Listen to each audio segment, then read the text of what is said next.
Okay, thanks. Hello, everyone. We have another fascinating three brewers, I think, this week that should make for quite an interesting chat. So I'll introduce, maybe just beneath me as I look at here is Hvidovre from Dealbreaker in Hungary. Something's making noise here. Let's see if it's mine. That was me. Sorry about that. So Hvidovre. Fascinating three noise. Interesting chat. So if you don't have anything on, maybe just anywhere as I look at here is Hvidovre from Dealbreaker in Hungary. Something's making noise here. Okay. I think we're finally right.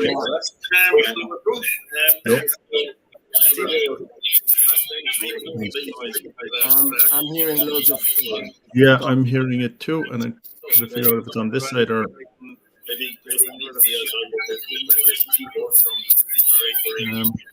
Okay, let's just check this for a second. It's not you. Okay. I think we're finally right.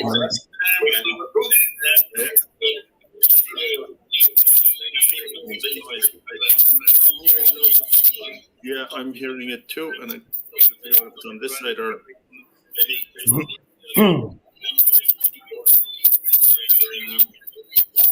That's weird. It's not you.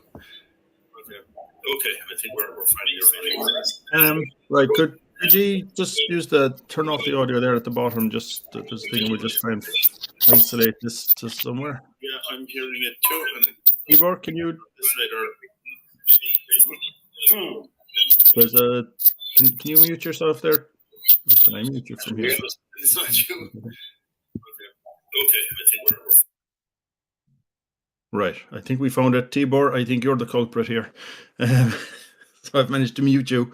I don't know why it's repeating back, but Hvidovre, can you? No. Yeah, you unmuted yourself and it came back. So there's something on your side, Hvidovre, that's causing the thing. I'm gonna mute you there again for a minute. Yeah. So this might be a little bit tricky because we'll see what's happening. But while we're trying to work it out and see, Hvidovre, if you might check if you have another tab or anything open there that might be repeating back somewhere. But while we're doing that, I will introduce everybody finally. Hvidovre is beneath me here from Dealbreaker in Hungary. Next to him is Niels from Crooked Spider in the Netherlands. The Netherlands' richest man, I believe. Given the fact that you're in the richest town and you're a brewer, and we all know how much money there is in brewing, we'll claim that you're the richest man there. And then we have Jens from Spybrew up in Denmark. So Hvidovre has gone. Hopefully he will come back to us if he gets the sound problems fixed up. So guys, I think you can unmute if you want to. It seemed to be the problem. Hopefully we will see Hvidovre. So welcome both of you. Niels has been here before. Jens, you're only the second Danish brewer we've had, so I might start with you. What's the background to Spybrew? Your claim to be what's your slogan? The secret, brewing in secret. Beer brewed in almost secret. Yeah. It's a fairly small brewery. You can see I'm at my brewery right now. So it's a small brewery. It was founded by me in 2014. Before that, I spent 10 years as a home brewer, making all the mistakes. So they were gone when I started commercially. And up until 3 years ago, I had the brewery actually in my basement at my house. But then I moved, and I've been in this new facility for 3 years now. I've been blessed about going abroad serving beers. So I've been to Sweden, I've been to Canada, Liquid Art Festival. I've been to several places in the States as well. And also we have a Mikkeller beer celebration in Denmark. I'm also lucky to be invited to that one. It is a fairly small brewery. I'm only brewing like 35,000 liters per year. And actually, the good thing is, giving the prices rising with the electricity and stuff like that, I sell more than 80% of all my beers directly from the brewery. Because in Denmark, we are allowed to sell beers directly to the customers when visiting the brewery. I also have a very small tap room at the brewery Actually, it's just one big room, so I have the tap room on the other side of the camera. So Okay. and that's more or less, the story about Spybrew. It's just me, and actually I have a good British guy helping me a lot. He's been promoted as operation manager, Stefan. He's also the guy that's, when we're traveling abroad, participating in beer events, it's much easier to be two persons instead of just one. Right. So I believe T-Board knows Stefan there. I actually know Stefan, so I don't know. It's a fun fact. Yes, we met. We actually met at some point. I think 8 years ago, maybe. I remember. But Stefan was definitely a local. Like, he was visiting from Halmstad. I was working in Höganäs. I was living in Höganäs and working for Höganäs Brewery 8 years ago. Yeah. So I met Stefan there. I know maybe you started Spybrew at the same time somehow. So. It was funny now. I don't know if it's funny, actually. We're talking now, and I had some weird, last train checks with Stefan back then. I don't know, from Helsingborg. He was going to Halmstad and I was going to Höganäs. So, I don't know, we had some beers with Marcus from Brewski as well, and I don't know, the whole scene. So it's actually, I'm super happy to be here. Yeah. So tell us about Dealbreaker. You've got an interesting background, because you were. Let me see if I get this right. You were involved in brewing with other breweries. You have a bottle shop and a brewery, and you also, we'll get onto it, you also happen to organize a big week-long beer festival. Yeah, so it's I don't know, I got into the brewing industry and started university in like 10 years ago. No, actually more now. I don't know, 10, 15 years ago, actually. And then, long story short, 8 years ago, I started to go abroad and had various jobs in Sweden, from Höganäs Brewery. Worked for Brewdog in Scotland, and then Signature Brew in London, and then I moved back to Gothenburg for Poppas Brewery. And then, in the meantime, we started to organize the beer Budapest Beer Week, which is started in 2018. And then, because of that, I moved back home to Budapest 3 years ago. And then, because I moved home, I actually, the festival is like a yearly event, so it's a beer week, but it's a hell of a job. But still, we kind of decided with my partner, one of my partners actually in the festival, Peter, that we should do something else. So he had another contract brewery, Tough Buzz, but we decided to go together, and that's how we created the Dealbreaker with Peter. So he's also one of the main organizers of the Beer Week, and that's how we do the Dealbreaker thing. It's kind of, I don't know, it's small, so like we are ghost breweries and we don't have our own facility. We'll see what happens in the future. Try to do, I don't know, beers. Of course, that's actually like, if you see, like, everybody says this, we want to brew beer, we want to drink, of course, but in the end of the day, that's what we try to do. Somehow interesting ideas. One thing, maybe this cold brew coffee and sour beers with fruits. That's actually one of. Peter was the first from brewing that kind of beer before, and that's we kind of continue. So now we have we have actually two. We had three of those kind of beers. So this one, yeah, that's the Danish Showdown. Really good. Now, really good. I don't know. I think I sent San Diego Showdown as well. That's a raspberry version. Yeah. So similar concept, and now. Sorry. Just now to close the sentence. In the meantime, it happened like we took over two of the OG craft beer places in Budapest. One is called Csaka, Only Good Beer. That's a bottle shop and a small bar. That was technically the first craft beer bar in Budapest in like 14 years ago, I think. And the owner wanted to sell it, so he approached us. So we set the deal. So that's what for 2 years now we're operating that one in another bar called Hopaholic. The same ownership. I don't know what to say. We actually took over 2 weeks before COVID hit badly with the whole lockdown. So I don't know. It's maybe wasn't my biggest feeling or sense, but I don't know. We're still running, so we're trying to do things. It's I don't know. It's super hard, but that's life. We had to postpone the festival as well for 2 years. And now we did it actually a month ago. So again, and in the meantime, we organized another festival. So which is your main thing? Do you see yourself as a festival organizer who does brewing on the side, or are you a brewer who does festivals on the side? Or the thing is, I was thinking on it. This is always how you, I don't know, define yourself. But obviously, I ended being a brewer when I left my last proper brewing job at Popes. I was an actual brewer like. So I think I'm more like an organizer with, I don't know, occasionally. I don't know if I'm a brewer anymore, but it doesn't matter. It doesn't matter. Maybe one day it's gonna, turn around again. Who knows? And Niels, actually the last time we spoke, I think you were still in lockdown. I think it would have been one of the last lockdowns. Was that November or something? End of November, start of December, I think, somewhere around there. So Yeah. I think we're one of the last still in lockdown. So we're out of lockdown now, but it seems not so.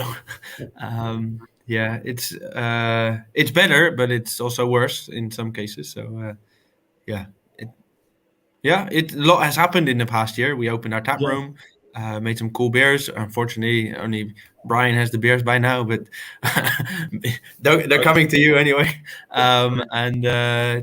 It's been great. Like, we had a crazy year. I drank too much, fell off my bike, broke a collarbone, was out for 8 weeks. That's also fun times. So it just seems like you're running from crisis to crisis, and thankfully it's fun to make beer. You're still finding time to brew.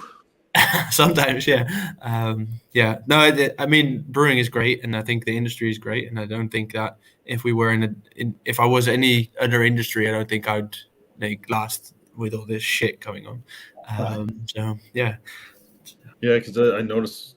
Well, that maybe just since we were talking about the beers there, I just wanted to bring in actually there was a couple from each year as I tried the other night, except yours, Niels, but I already was familiar with some of them. So but last night I was trying these from because this is what I wanted to get around to, Spybrew. And you sent on two there that I thought were I sent two, and quite dramatically different. Yeah, and I was wondering, is that where's your market? Like, who you say yourself in these? So I looked at what kind of beers I had on the shelf, and I thought, well, normally, people send, New England IPAs or sours or something like that. So that took two very different beers. It's a rauch beer, a smoke beer that I did as a collab with one of the older breweries in Denmark called Thisted Bryghus. And then I also did a chili stout. Sent the chili stout. It's a beer that I brewed together with a great friend, Rifi Hvidovre, and that's why it's called Hvidovre Habanero Stout. And so instead of just, I also do pale ales and stuff like that. But I thought, well, I might just as well rock the boat a little bit and send two. That's because they were well out of what I would have expected. IPAs and that everyone's doing. Like, you're all doing something different, and that's what was interesting to me. I mean, yours, like I said, the first one, this one, is a very much a farmhouse type of ale. Very, very much like the smokiness, and there was a bit of, I don't know if it's juniper, but there was some sort of sweetness in there in the smoke, and the other one just basically burnt my mouth. It was very hot. I have one of my best-selling beers is actually it's called Habanero Pale Ale. So it's a super easy drinkable pale ale, also added with habaneros. My friend Rifi, which the guy that I did the stout together with, well, he liked the traditional habanero pale ale, and then we thought, well, why don't we just make a stout with the chili, but then it has to be like not just a small complement with the habanero, it has to be really, really big. So it's I think most chili stouts or anything I've had with chili has been a lot calmer than this one. This one, I was struck by. Yeah. Sorry, guys, I'm the only one who seems to have tasted them, so I shouldn't be. But when you get a chance, like they are two quite different beers, and I was wondering, is that representative of just your area, the fact that you're a small brewer, or is it representative of the Danish market? I would say, of course, in Denmark, the hazy IPAs are just as popular and the sours as everywhere else. But I also kind of like to brew beers that's, if you go to a beer bar and you have like 20 taps, more or less 12, 13, 14 of them will be some kind of, IPA. So I kind of like the idea of brewing something that might be a forgotten beer style or something that's not perhaps too hyped, that might, apply on the last taps on the wall. I also do like, British mild. I did a Kvass, the Russian one, perhaps not that popular at the moment, doing something Russian, but yeah. So but I do all kind of beers, both bottom fermented and top fermented beers, and of course I also do IPAs, because they sell a lot too as well in Denmark, and we started doing sours as well. I don't do barrel aging because I don't have a steam generator. So in my opinion, it would be difficult to be 100% sure that the Brettanomyces and all the other funginess from the barrels won't spread throughout the entire brewery. So if I am to do something that have a hint of something barrel aged, it'll be just adding vanilla to the darker beers.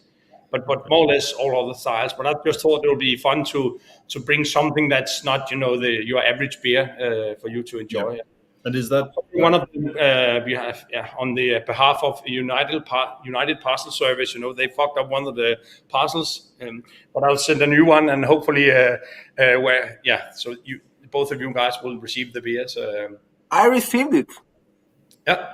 Oh, you have it? Okay. Yeah. Perfect. I actually do have it. It's super nice. Yeah.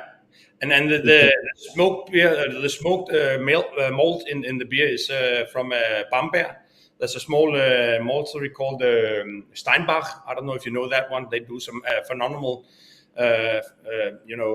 smoked malts. So and also Thisted Bryghus, the brewery that I did the collab with, they have a beer very known in Denmark called Limfjordsporter, with a lot of smoked into this stout as well. And so Kjeld, the brewer from Thisted, he knows a lot about the smoked malt. So we did this, and we added both the peated malt and also the beech malt. So, yeah. Right. So so the malt was already smoked. It's not that you went off creating the smoke. Interesting. Yeah. And do they, like you said, you mainly sell in the brewery? So like, do you sell any of these outside the brewery, or like? I think I have like 5 beer bars, all in all, that I sell my beers to, because of the people dropping by the brewery, buying beers directly. You have a cooler, beer to go, and people take the beers from there. And then I have a few restaurants as well, and that's it. I'm trying to find out, because the brewing setup back here is fairly new. It's like only a second year we're brewing on it. So I'm trying to find out, if I'm able to brew more beer, so I can take in more beer bars, or start perhaps exporting in a very small scale. So, but time will have to show. Right. Yeah. Yeah, because they're all. I mean, Niels, you're still. I can't remember what your distribution was. Was it like you said? You have. We were mostly doing liquor stores during lockdown. We're doing a little bit more hospitality right now. We also had a couple of lines to Sweden, so some of our beer went to Sweden. Yeah. Do any of you? I mean, I know, Niels, you have the shop online. I think you've frozen on me. Tibor, you have an online shop too, do you? Yeah, I mean, because we sorry, back to you. Yeah, guess what? Sorry, guys. Like I keep having breaks in my connection, so it's just. That's okay. Yeah. So I sent you some of the barrel age that we do. I was just like hoping to just kind of tag on to that. So we just do like full distillate barrels, and we don't sterilize or don't do anything with the barrels. It's just pop the bung and put the beer in. Then like if it's a 60. We're having a good day today.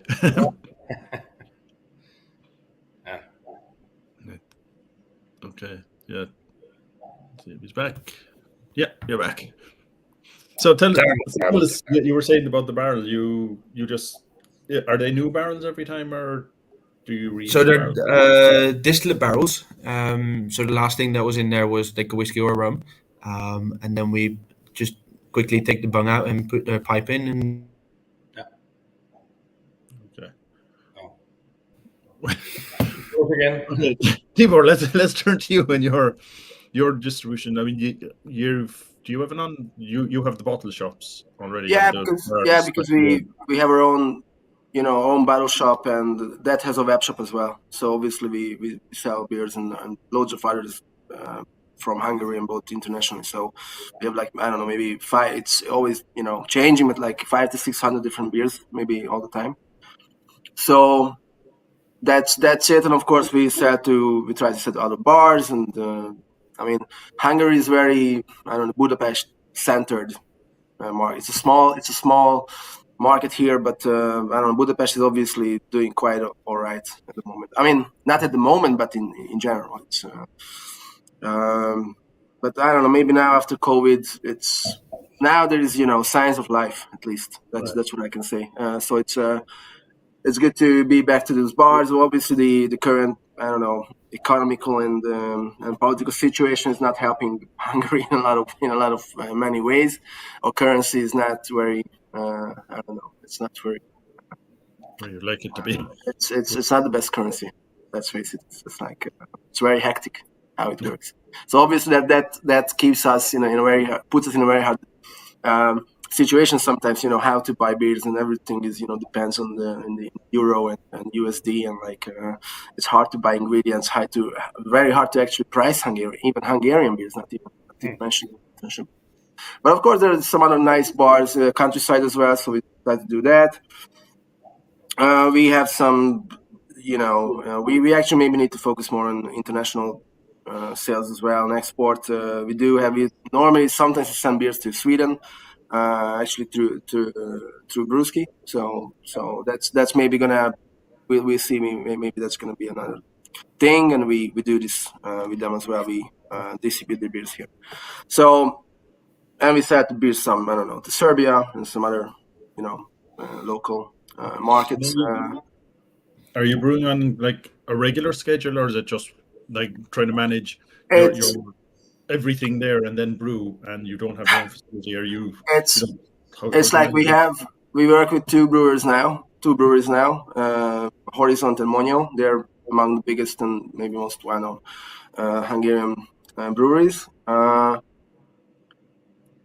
It was very ad hoc in the beginning. We just went and brewed a batch, maybe 1,000 to 2,000 liter small batches. Then we sold it. And actually last year, during the lockdown, we went into one of the biggest supermarkets here, Spar. I don't know if Spar is actually a thing in the Netherlands or on Sweden, but here actually they're in the premium segment, because I know actually it's not their all country they are, but here, so they have a very good craft beer selection, and they're constantly working on it. So actually we went there with four beers of ours. So that made us actually we actually started to work out the schedule, how to brew. So we kind of have a production now, but it's still very small. So it's like we keep 4 beers in Spar, and we try to do other interesting beers just for the craft scene. It's pretty easy. Maybe let's see, I don't know what the future brings, but hopefully next year it's going to be more, I don't know, more sparkling scene here. It's again, I tried some of the ones the other day. There was a mix again between what I thought was your IPAs, which were standard, and then you had these ones which, I'd be honest with you, if I'd seen them in the shelf, I would not have bought it, because it would have scared me. The fruited pastry goza. Right. It's not my beer. I know it's my wife. Sorry. Which one? Sorry. As the track Tokushima, I think the pastry goza. Yeah. But that's the thing. Actually, we made that with a friend of ours, Norby Pisco. He's a chef here. He's a very good chef, and he actually used to be local at the bar we run now before we took. So it's a super small scene here. So actually, we are friends, and we wanted to brew like a pastry beer, but like a chef collaborations of the brewery collaboration. So, and we tried to put the whole pastry concept in a. I like to think like for brewers' perspective. I don't like too sweet and I don't like too pastry beers. Yeah. So I don't think it's that too pastry. So for some brewers, some drinkers actually who are used to for omnipoil stuff, and I can appreciate. I think it's a very big thing what they do. And even I have maybe a sip or two. Oh, it's amazing, but I can't actually drink it much. Yeah. So to them, this beer is not even pastry. It's only a fruit that goes there. So it's always hard. Yeah, it's that was what put me off. Like if I saw it on the if I saw it on the shelf, I would have saw pastry and just walked away. But it wasn't. I don't know if you heard this one. It was actually a really nice beer, but there was just enough whatever lactose left to just make it. Just body. Just I think it's really so difficult to find a level of how much lactose to put in, where it's like, you notice there's lactose in it, but you don't notice that there's lactose in it. Yeah, so I think the pastry can be so thick and so disgusting. Like, it's only like you're almost drinking lactose rather than like actual beer. So I have to. No, I thought this one was nicely balanced, though. I would buy it now, but like I said. I haven't tasted I tasted the festival, maybe the last keg. So I really love that we found that fruit sudachi. It's like Japanese citrus, like similar to lime and yuzu, but to me it was just like lime on steroids. So it's a super cut through and punchy, and we only put like for 1,000 liter we put like maybe even 10 to 15 liter of puree, maybe 20. No, maybe 15, and it just cuts through. It's I don't know. It's like a cheat code it's expensive, but still, I really prefer that sudachi thing. It's I guess it's I don't know why brewers not using it that much, because maybe it's not well known. Yuzu and lime, of course. So I heavily recommend. I'm on the sudachi team now. Okay. So are you going to do more with it? Maybe, who knows? Maybe a showdown with sudachi. That would be like coffee and citrus. That was actually on the ideas. On more, I mean, blood orange is a citrus, but it's more on the sweet side. So we'll see. It does raise a question of like I don't know, for all like, how do you label it? Because like I said, you label it pastry, but compared to an awful lot of the pastries, it wasn't very, it wasn't, to me it was nicer than the pastries. But like, I haven't had a chance to try, like Niels, you have a marshmallow milkshake IPA. That sounds to me like it might be way out of my comfort zone as well. But like, how do you work out how to label it, and like for your market, if you're going after one market and you who won't want the extreme ones, but you call it that anyway. I think it's very difficult. I think with our marshmallow, we noticed the marshmallow, and obviously like the marshmallow is gone by the time it's fermented. So you're only left with the aromatics, and people want more marshmallow. And then I'm like, well, I don't want more marshmallow because it needs to still be a beer. Like, you still need to smell the sriracha coming out as well. So that's like the balance. And I think it's very difficult to make a beer because like when we taste the finished product, the beer is already, the label is already made. So we can't actually like find exactly, all our flavors. And so what you'll see is on the Brewers favorites that we send, there's also Brewers favorites in there. And we put like a little spider's web with flavors on there. And we got a New England IPA, and it's quite a heavy New England IPA. And people are like, oh, this is super bitter. And I'm like, well, it's not as bitter as it could be. So we put like, I don't know, 3 or 4 out of 6 on there.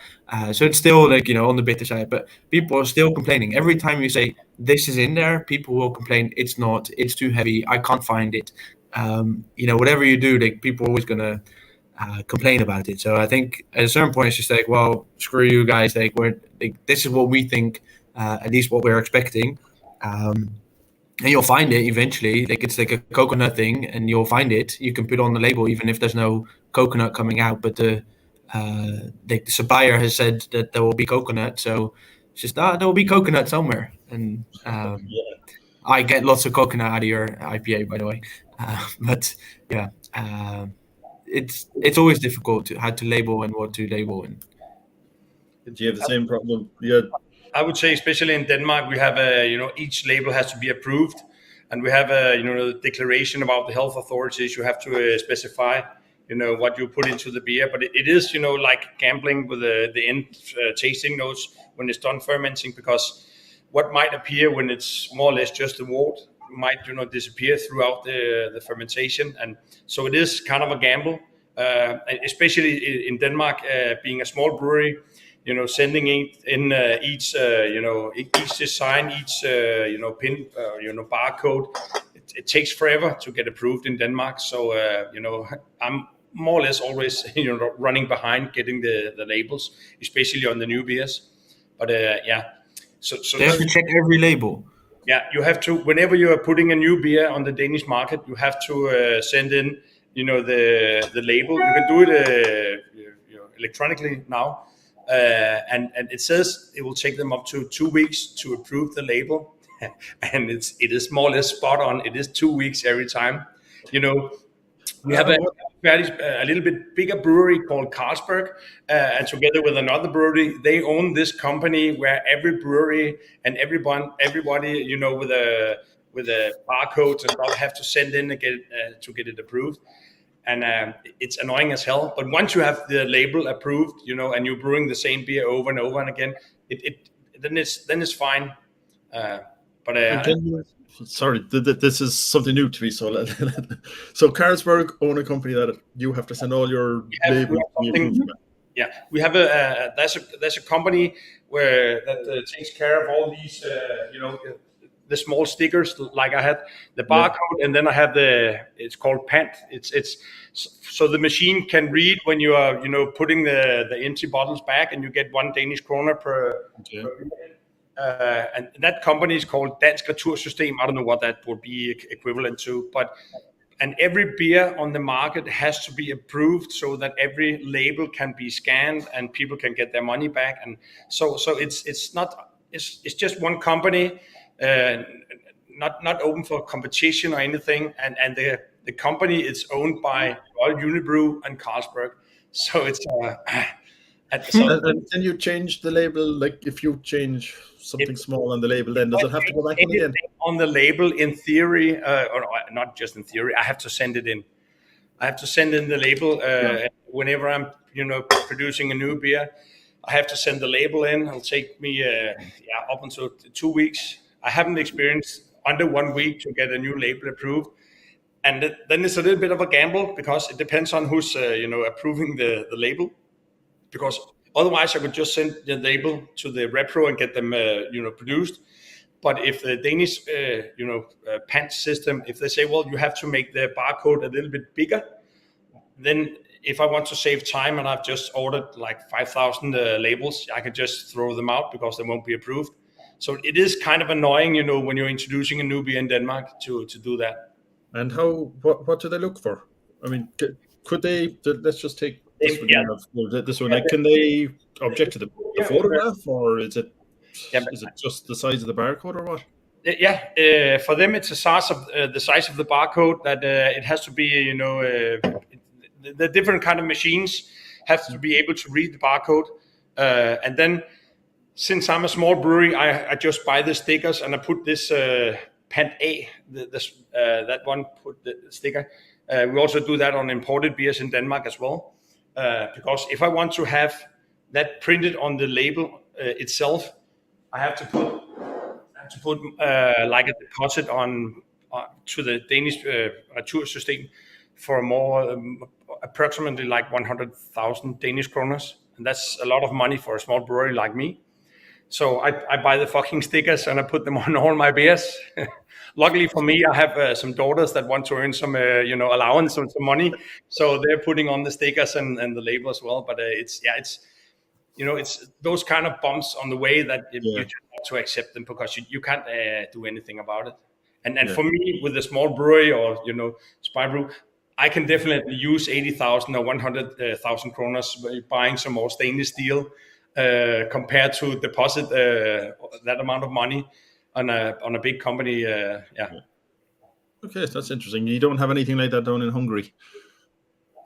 No, I mean, of course, we try to actually, since we went into Spar, we had to approve our labels to meet all the guidelines. So actually, and they actually helped us in that process. So what I can say now, I think for at least for the Hungarian market, our labels are, I don't know, proof.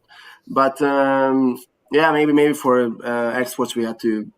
I never had any issue with this one, but I don't export that much. So, but I don't know.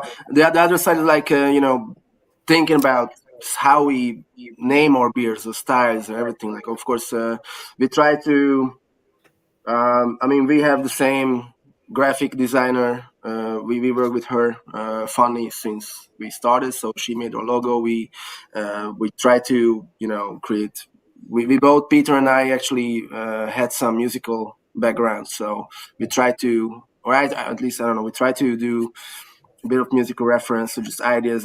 Sometimes I take even beer names from, I don't know, songs and that. So, but regarding style, I really want to be, I don't know, specific. This is a double dry of New England IPA, because that's it. I don't know, but it's something's hard. So, like last year we brewed Italian Pilsner. That was I don't know if it's still a hot topic, but I think last year it was a hot topic, and I really loved that kind of idea of making Pilsners. And okay, Italian Pilsner. I read all the fucking stories and I listened to podcasts and listened to that and that and that. And I was like, okay, now I get it. And we brewed it. And of course, here Italian Pilsner was not a thing. We made the first Italian Pilsner, maybe even the last one until this point. I don't know. So I actually put it in the bar, and even the breweries at the brewery we brew, Horizon, the guy's asking, "What the fuck? Why the fuck is it Italian? I mean, you're using German malts and German hops, and I don't know." It's like, yeah, but. And then I put it in the bar on taps, and one of our locals actually, he was he's a hardcore beer taster guy with, I don't know, 9,000 Antep check-ins or something. He was like, what even is Italian Pilsner? And I was like, man, taste it. And I told him, and he was like, well, you know what? I know what's an American an IPL is. This is not an IPL. He says, okay, this is not a German style Pilsner. This is not a Czech style Pilsner. So actually, okay, I got it. It's different. See? And of course, that creates some kind of discussion. And now cold IPA. That's another thing. I personally love this. I personally always love this kind of hybrid styles and solutions.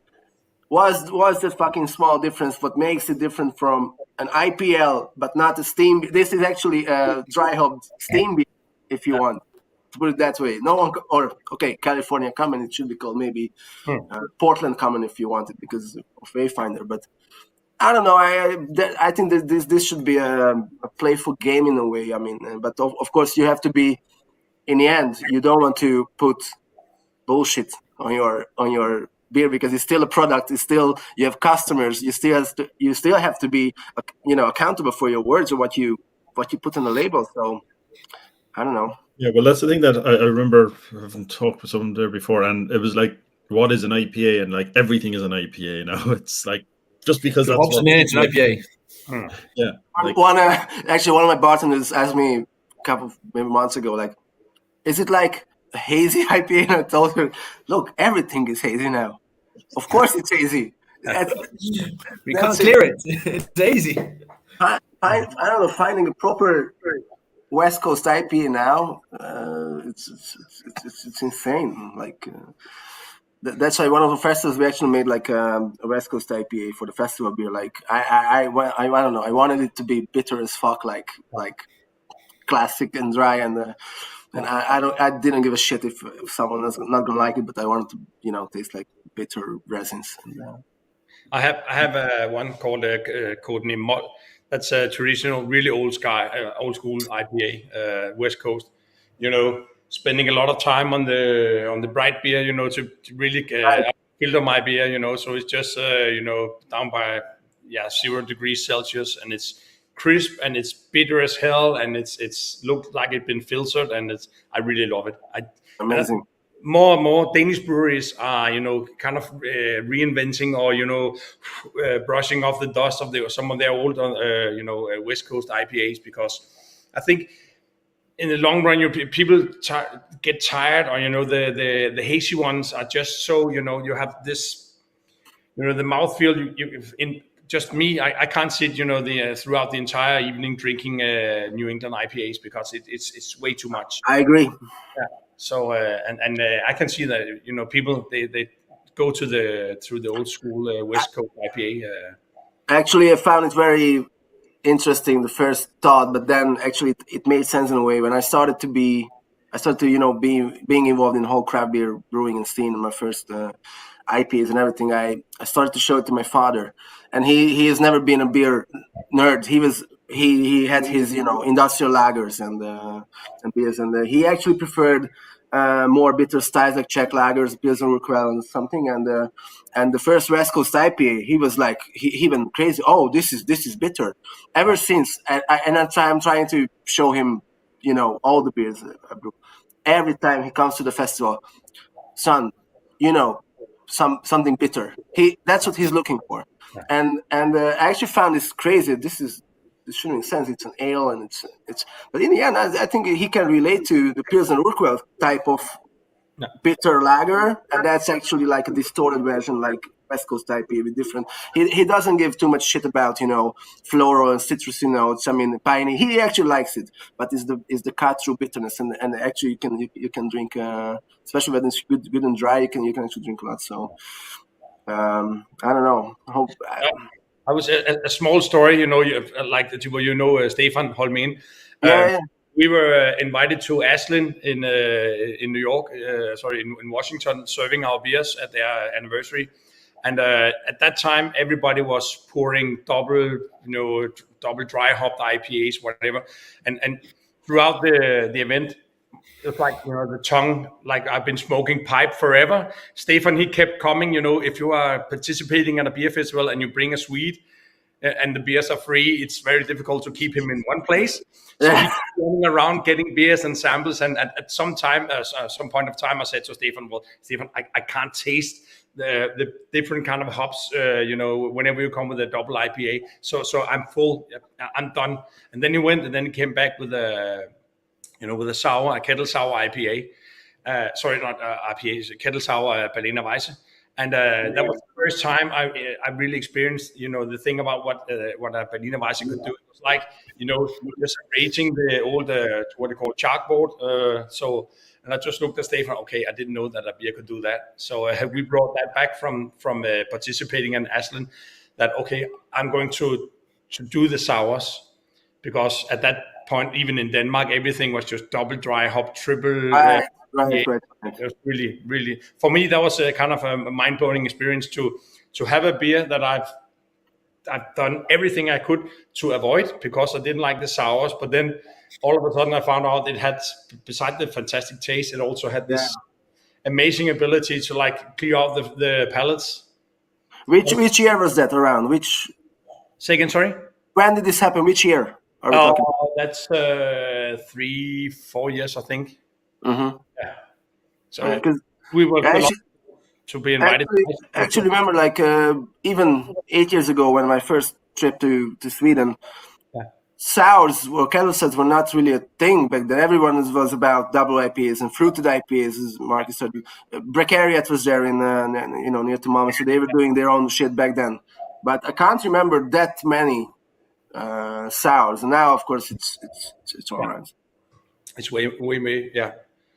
And even in Denmark, the sours are picking up space at the supermarkets, and so it's getting there. It's still going slow with the sours, but we're getting there. So that's really cool. Yeah, I'm just glad that there's less New England IPAs. I love them, but like you say, like it's difficult. Where's the distinction? And we have a couple of brewers in the Netherlands that just like they bring out a new IPA like every week, and you're just like, yeah, but how's that? Like at a certain point, like how can you distinguish each IPA, and like, yeah, sure, you can say like which hop it is, but like most hops are pretty similar anyway, and at a certain point you're gonna run out of hops. And we had the same discussion in Denmark.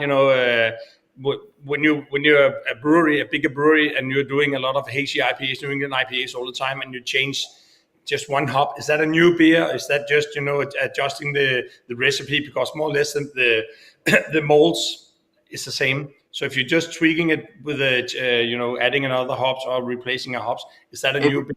I don't know. If you make a new label, it's a new beer. So new barcode, new untapped, like it's a new beer. We actually rebranded one of our beers into Red IPA now. Used to be American Amber. I think you remember that one, Brian, from last year. Yeah, that was another one.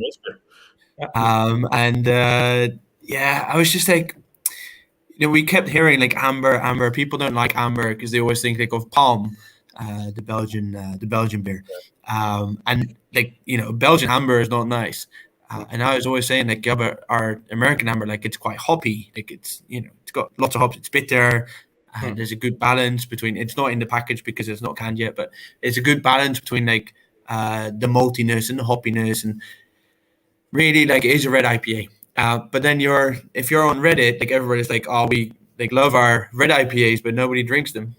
And it was quite tricky. Like, do we rebrand it to Red IPA, or do we keep it as an amber? And they still struggle with the fact that it's amber. Like, and nobody buys it because it's amber. But yeah, we have it on tap now, and everybody loves it. So I think it was a good move. So. See, I'd be the odd one out there because I would go with the amber rather than not another IPA.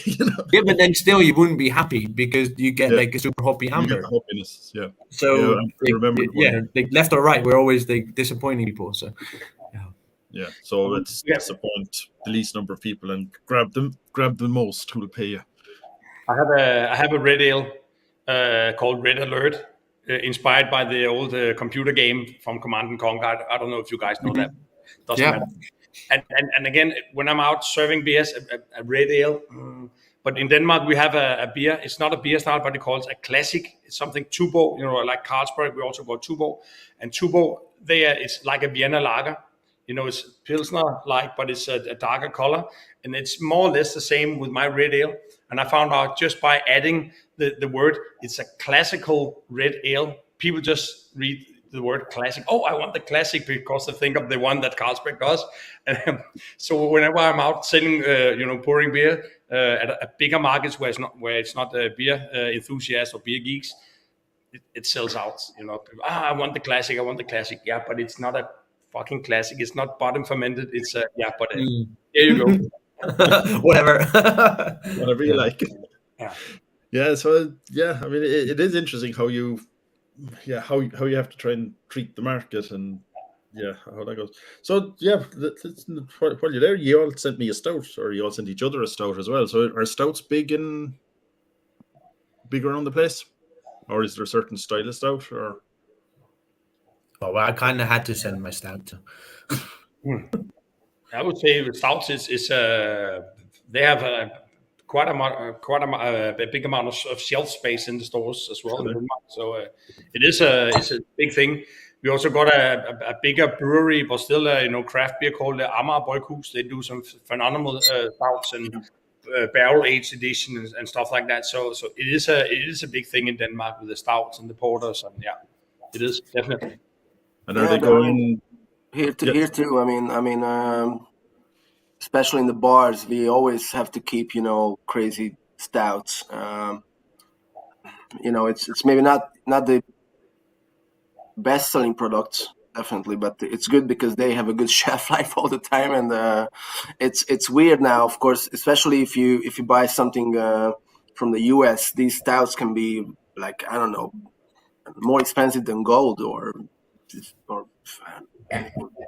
but still people looking for it and they drink it, and it's me. I mean, I personally like stouts as well because sometimes you just need, I don't know, even just like one tiny sip of 1 deciliter, and you can crack on for half an hour, easy to 1 hour. Actually, what I sent, I was cheating, so because that was when we brewed in Gothenburg. Stickbag, I said that's a collaboration, and we kind of went into a brewer's perspective when we wanted to create a barrel-aged stout without actually barrel-aging it. So we built the whole recipe towards these kind of flavors with the hops and with the malts and some oak chips additions and coffee and vanilla. And then there is a barrel-aged version actually waiting to be released maybe next year, or maybe, I don't know, maybe even after. Okay. So this is a fake barrel-aged if you like, but I really love it. So I think we all were super happy because we used these HBC 472 hops and sriracha in it just to create this coconutty oaky thing and shitloads of interesting malts, quite yeast actually. So that's always a good playground to brew nice beers. And I want to know that actually porters, especially porters actually, brown ales, porters, even stouts and red IPAs and ambers, these are brewer beers. Like a Vienna lager. Brewers actually, we think it's fun. We think it's fun to create. We think it's a good, the whole diversity of the same. It's so fucking hard to sell something. Jesus Christ! Even the best red. I love red IPAs. I always love it. My first commercially brewed beer was a red IPA at Höganäs.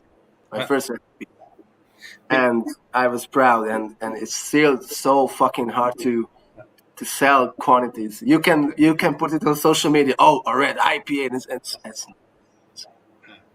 I don't think a red IPA would be like Mikkel does for Mikkel, where it's just a year of the lager. I don't think we'll have a year of the red ale ever. I like the beer style. Yeah.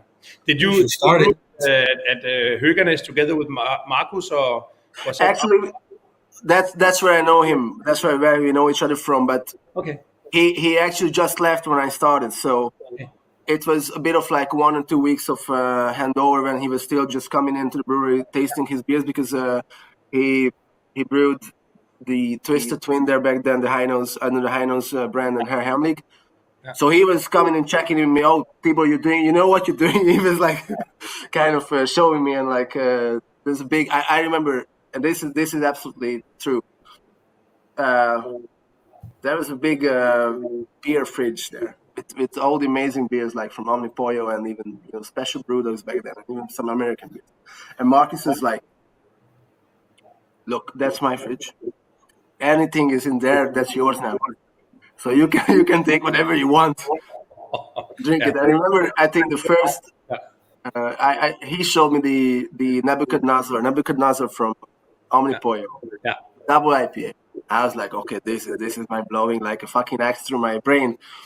And I think even that beer changed a lot through the years, because I had it in this April, and it just, of course, it's strong. I can feel it, and there's loads of hops in, but it's just so much milder compared to the bitterness what was in 8 years ago. So, not sure if perhaps your tasting palates have changed. Oh, yes, that's a fair point, of course. Yeah, but also like things are just getting sweeter and sweeter. Like we have it here as well. Like my triple and my blonde, like they sell like mad, and it's like, it sucks because, like you say, Tibor, you want to brew like red IPAs and whatnot. Like you want to challenge yourself. Like a triple, like it's great beer, but it's not. If we didn't add the oats and all the wheat that we're adding, it wouldn't be so challenging to brew. Like when I was working before for somebody else, that was our easiest beer. It's just like, we're just adding sugar, and we go sugar, and we go sugar, and it doesn't matter like what temperature you fermented at, because that yeast just smells like sweet anyway. So it doesn't matter. And you want to be challenged as a brewer, and I think like we've actually gotten brown ale in the pipeline, and it's just like, how do you brew it? What do you do? Like what malts? Like where can we get the flavor? Oh, I don't want to add coffee, but I want the flavor of coffee. Like how do you go about like which malts to add? And it's so much fun as a brewer to figure all that out. And obviously like the other beers just like, oh yeah, we're brewing, and it's great to be brewing, but not always as fun to make triples as it is to do something fun. Some of the fun things, like Tibor said, well, when I'm wanting to brew another beer style, it's just diving into the internet and the beer books that I have about different kind of beer styles, trying to find out what's the basic, what's the if it's a brown ale, like what's the most typical brown ale? What's the like the thumbprint, the DNA of the beer, and reading a lot of the stuff and trying to put back and make us to be as true like to the ground beer, like if you understand what I mean. I love the idea. I love the thing about diving into a new beer and then do a lot of studies, tasting a lot of the different kind of beers that I'm able to buy. If it's a brown ale, a lot of different kind of brown ales, and find out where's my palate, what do I want to add to the beer, or do I want it to keep it as close to the original one as possible. But we can't always afford to spend all that time on a beer. No, it depends on if you have. Let's say your level, like you're making what? Is that the brewing like 400, 200, 300? How much can you make in that system that you got? It's called Brewing 500, but I'm brewing 800 liters per batch. So it's still very small, but it's. But you do like a double batch then? Yeah. When I'm knocking out one brew, it's either 600 liters or 800 liters. All right. So it's like 800 liters. If you spend the whole day like creating a recipe, like that's too much time like figuring out a recipe. Like it's not. I have to be honest. I do a little bit of investing in spare time. So I'm not just using one day. Reading stuff about the beer. So it's. I like the thing about trying to nail it the first time. And otherwise I have Stefan, my Swedish operation manager, and I think he knows a little bit about beer as well. So yeah. Yeah, so you're going in with a beer you've never tried before, but like just come back to Neil's point. Yeah, you're reading up on it first, but then are you going straight into like a big batch? You're not doing a little small. I don't have any pilot setup. I'm doing it on this one. That's a pilot setup. Yeah, it is. I have a 15 hectoliter setup. It's a pilot setup. I've been brewing since 2003, so I would say more or less I know what the different kind of they do and the hops as well. And to be honest, if it doesn't turn out that well, the beer, luckily for me, it doesn't happen very often. But then I'm just putting it on tap at my tap room, Yeah. And sorry, I didn't mean it in a bad way, because I had this. Even because we don't do test batches, or I've never been a home brewer. I made some small scale brewing in a Sapco or something at bigger breweries, but I never been a home brewer. I started kind of big, but that's why even I think it was Alex from Lost and Grounded in Bristol when they brought the 2,000 liter kit, the 2,500, and I asked him this question: actually, do you experience something? And he was like, that's it. Yeah. And it's that's sometimes people, it's hard to, even if people are hard to, they tend to understand it in a hard way, like, oh, you don't do. No, actually, of course, I also think like with experience you actually gain up some knowledge, and you know how to tame a recipe. Sometimes shit go wrong or things go wrong. But that's why it comes in handy to do a lot of studying about one specific beer style that you want to brew. So you might eliminate as much of the potential faults as well. I'm doing we call it "You Only Brew Twice" again, Spybrew, together with a Danish brewery called Dealbreaker. We do the exact same beer with the same batches of malt and hops and everything. So we brew it at my place and we brew it at René's place at the Dealbreaker, and it's two completely different beers. And people are actually, they're fond of the idea. They love to buy the beer from me and the beer from René to taste the same beer but brewed two different places because it's completely different. So it is a Yeah, so I always say as well, like if we would make a test batch, say 20, 50 liters, we have to scale it up, and things are different again. And you're spending so much time in that scale up that it makes more sense to just brew 1,500, and then after day 3 of fermentation, you can tell if it's going well or not, and like pour it down the drain and start again. Although I must say, like now with ingredient cost, they get getting a little bit more tricky to do those sorts of experiments. But I think something actually that can be useful because I did it as well, especially when last time at Tapas. I want to make a new beer, and I had this idea with two different. It was a single hop black IPA, and I had two super different idea. So I actually made a small batch, and then used, okay, at least I can try the taste profile, which way I want to go. But I didn't, take anything else from that recipe because I know I was going to use different yeast actually and everything, but just the taste profile, it was actually useful. So, but I think it's also like, recipe designing and building. It depends a lot on your own, personality, how you actually do things. Some people I think I'm an overthinker anyway, and I try to, analyze things as much as I can, and then even for a recipe, I can spend nights when I'm doing a new one. Okay, I read everything. Of course, just that in the end I change everything, and like I'm in a brew day, and I can change super in a very other direction. Okay, no, I know I studied a lot, but I can actually change it. So I don't know. Maybe it's also easier to change if you know what the core recipe for a beer is. I want to add my flavor or a different profile, whatever. But then because you know what the basic standard recipe will be on that beer, give or take. So I do the same every now and then. And the fact that the fact that I'm just curious about this fact that you have one beer that you brew two different places, and what do you do different there? Like, it's the same recipe, but obviously the technique was everything is it's completely the same. It's the same lot numbers on the hops, and it's the same hops, it's the same yeast, everything. But what turns out differently is the procedures from brewing on my brewing setup compared to René's setup. That's I think it's 1,500 liters setup. So the only thing that's different is the brewing setup. And of course the water as well. Yeah, we don't have RO systems where we filter everything out and add minerals and stuff. But already, like something like the geometry of your tanks. Like, so I have 2 tanks that are 1,500 liters and 4 tanks that are 3,000 liters. And there's going to be a big, for us it's big, but there's going to be a difference if I make the one beer in one tank and the other. I try a beer in one tank or the other. Like, it's going to be like everything's different. So yeah.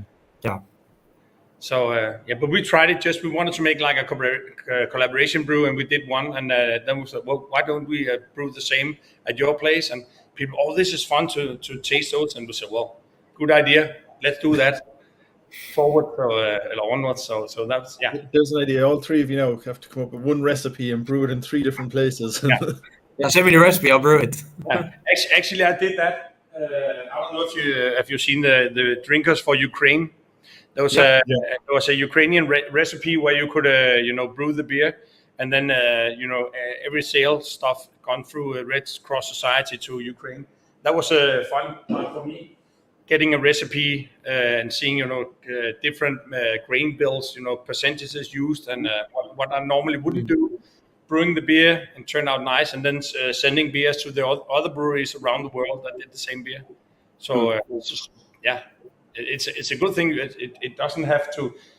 We can do that if any breweries would love to do that. That would be cool. Just flip the same beer and have the same recipe. That would be an interesting project, all right, wouldn't it? Okay, guys, you'll have to decide on the beer that you're going to do. Brown. Brown. Yeah. Brown ale. No, I'm just going to say, Niels, I opened your sister's beer here. Oh yeah. Skirt Hunter. Or the wife or the Skirt Hunter? Which one? The Skirt Hunter. Yeah. So I don't know if you've understood the story on the back, but so my sister is married to a Scotsman, and they wanted their own beer at their wedding, and they came up with the name of Skirt Hunter or Skirt Chaser. But actually in Dutch it's easier if we call it Hunter. But so it's a West Coast session IPA, and it's just very quenchable and let's just keep going kind of beer. But yeah, I like it. It's good beer. Yeah. So these are just. Let me go. If I remember correctly, you have your core beer, which is the Wassenaar series, and then you do these brewers' favorites. Is that? And then you have your So we have the Wassenaar series, which is the more easy beer styles. Then we have our international series, which when we always have to explain, kind of like, we know what a steam beer is. But if I get somebody out on a festival and I say it's a steam beer, we always have to explain, and we get that chance to explain. And then we have the limited editions, so beers that we only make once, and that includes the brewers' favorites, but also like any collabs or anything along those lines. That's the balance. And somewhere we can tie it into the web of the spider, but yeah, that's just marketing. So. And just mentioning on the beer festivals there, since we have that, like, I've always wondered how much brewers, where's the value in a beer festival for a brewer? Just to bring this up, like, because there's an awful lot of effort to go to a place. We ask ourselves that question this year as well. We've been rained away at, I think, 2 festivals, which it didn't help that I broke my collarbone. So like I couldn't actually do everything that I wanted to do at these festivals, but it was raining like mad, and we were just standing there for 2 days, and we revenued like €100, and it was just like 2 days, and the risk is so high. And then you have other festivals where you can showcase all your beers, and people show up, and you got like 1,500 people coming and try all your beers, and they're like, yeah, that's great. But actually down the line, if you look at how much like money you make, maybe it's easier to just send like 5 kegs of beer and just do a tap takeover and just have fun. You can just get drunk with the people that are running it, and you get a good relation with the bar that's doing it. So we're really like contemplating what we're doing next year. I don't think we're doing any outside festivals anymore, because that's just like too risky with like weather. And like in the Netherlands, we never know if it's going to rain or it's going to be dry. It's either like 40 degrees or it rains. So yeah, I'm not sure what we're doing next year about beer festivals. I was just wondering, like, I mean, having Tibor here, obviously organizing a whole week of a beer festival, most of them are like a day or two, but a week is pretty ambitious. I was wondering, like, what okay, I suppose there's 2 sides, like as an organizer, and then like we're saying with Niels, like as an attendant, as a brewer, like, are brewers for the fun because they're doing, because like I said, it is a lot of work. Like, does it help you sell, or is it just purely for the fun? No, I mean, I can, of course, I can relate as well. But so from an organizer's perspective, to me, and even to us, like it was when we started to do this, we were not thinking. It was just like we met, the 3 of us met, Martin, Peter, and I, and we actually know each other before a bit. They know each other, the 2 of them. Martin and I know each other. And then I met Peter, and actually in Copenhagen at MBCC. And then we just started to chat, okay, let's do a festival. 3 months later, we were actually doing it. And I personally just wanted, like, I was a bit tired of all the questions abroad asking me, oh, Tibor, is there any kind of craft beer scene in Budapest or in Hungary? I was like, of course. But there is no festival like this. And especially after seeing all these big events. The first was all in Beer Fest in Gothenburg. That was, to me, that was the, I don't know, that festival was. I know I actually tried the Spybrew there in 2014, and I was completely mad. Like, this is insane. This is, and that idea was in my head. Okay, one day I need to do this in Budapest. So in 2017 when we met, we actually started to organize, and I started to call all my, contacts and friends who I met on the road, and we just did it. And we had this concept that okay, it should be a beer week with tap takeovers from Monday, then a big 2-day all-inclusive tasting session, but with live shows and concerts as after parties, because we wanted that's what we wanted to add, like, as a different concept compared to other festivals, that actually you can stay at the venue and keep running, have some kind of program, not only drinking. That was the idea. So, and as a benefit, I think, I'm not saying it's only Budapest Beer Week, but definitely you can see now more and more Hungarian brewers, since we do the festival, can access to, I think, international distributors and breweries, collaborations. So I think it definitely was like I don't know. It just speeded up the whole process of this, and then the communication and the contacts. It's not hard anymore. And of course, I would like to think I don't know if it's sure. Maybe in 10 years perspective, we can see. I just want to see more, even young brewers heading abroad like I did. I was not Rotterdam, but I was super lucky as well, all the way. But I'm meeting great people on the road. But I want this to be okay. The young generation should see this is actually possible. You should talk to these brewers. You can actually go. You get the fucking internship. Okay, you sent out 100 emails. Send out 200 emails. And maybe that one's gonna because. So I like to think this is on a longer perspective, actually gathering all these brewers, even when it's only maybe 8 kegs per brewery or 10 kegs. For some, it's more. I think it makes sense to gather and change ideas because it's just different than doing this online or just on a forum. That's what I see. As a brewer perspective, we like to, not that we have many invitations. We went to All in Beer Fest actually last year. We do Haze Fest in Romania because we are in good contact with Barrett and Hope Hooligans. So, and we do other festivals like Tap Takeovers, maybe. So, of course, there's a bit of like a market. We like to go there as well. And I know brewers. I invite some of the great brewers, and they were like, "Oh yeah, but we want some distribution in Hungary." And okay, I can understand. Maybe they come once and then they don't want to come back next year because they don't make business. And I think it's a fair point as well. It's loads of time going to these events, at least 2 days, 3 days, 4 days now. It's hard to be everywhere. So I don't know. We actually met the guys from First Craft Beer, also from Budapest. Right. They were at a festival in the Netherlands, and they drove for 16 hours or 18 hours to get to our place because they didn't organize, so they couldn't get flight tickets.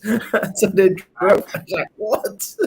That's mad. That's mad. It's And of course, that's going to festival is always a good excuse if you anyway want to visit the city. Like it's weird. I never been to Bucharest before, and it's we actually drove there. It was like 10 or 11 hours drive, in a very shitty roads, but it was beautiful.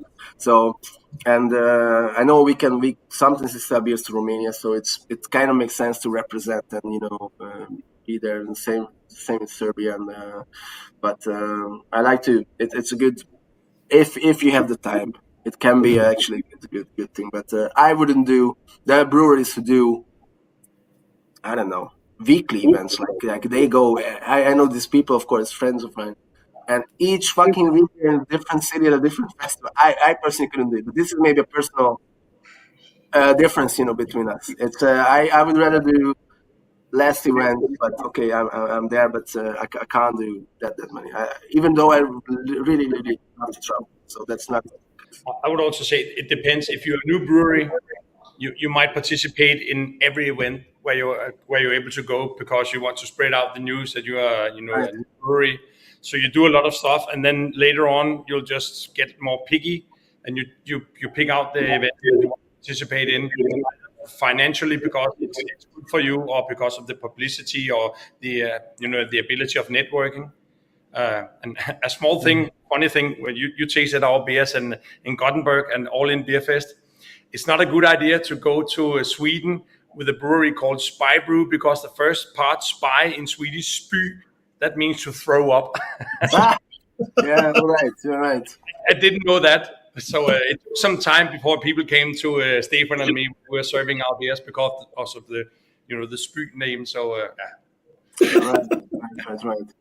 They were looking maybe to throw up as well. They found out because we brought an undercover pale ale, a whistleblower with beer, and a conspiracy IPA. So Right. Right. So yeah, the cultural things of names. Yeah. Listen, guys, I've had you here for a while now, so maybe we should I should start letting you go. Is there anything we actually question I want to ask all of you? Like we've discussed, like you all have different styles of beers. You seem to cover range, and you all seem to love experimenting in them. So, is there any beer that you haven't brewed yet, though, that you wanted to try and brew that style? Actually, I would say I haven't brewed the Gose yet. but I'm looking into that, diving into a lot of theory and stuff and reading about it. But yeah, that's one of my beer styles I want to try and brew.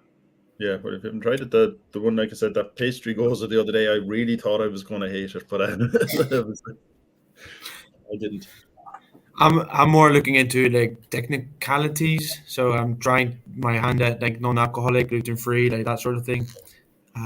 So beer styles, like, yeah, I mean, there's lots of beer styles that we still need to make, things that have been on my mind since like 2012 when we started, or like some recipes that we brewed in 2012. And I don't necessarily think like, oh, let's like go out there and say like this is a beer style that's coming, like a Japanese ale or whatever. But yeah, I think like for me, more challenging would be to make something like non-alcoholic, which could be quite challenging in like, the systems that we have.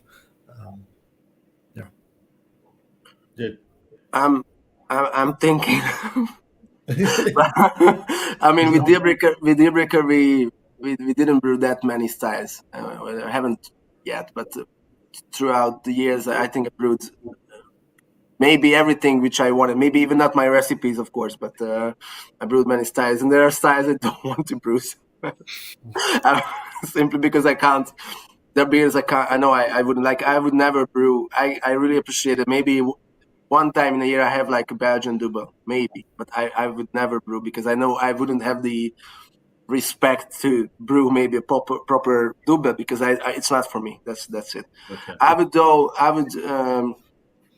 would love to brew more lager beers, actually, like even just different styles of German and Czech style and Italian style and everything, lagers, just this kind of, it's so amazing when sometimes you find, especially, German craft brewers, and they have, a Pilsner, a Keller Pils, a Helles, I don't know, a Fest beer, and they just the tiny details and differences, maybe one wouldn't even recognize.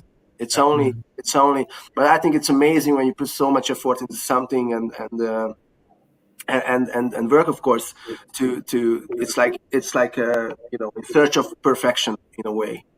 And I would love to do that actually, but it's simply impossible with especially being in Ghost Brewery is super expensive to brew, and with these new prices coming, it would be, the beer would be unsellable actually at that price point. So are there any craft brewers making lagers in Hungary?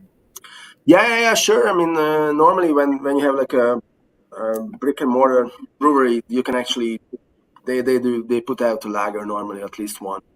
But I think they make more on IPAs and session IPAs. Lagers. Would a lager still be like outside of kind of the craft thing? Would lagers be the biggest seller?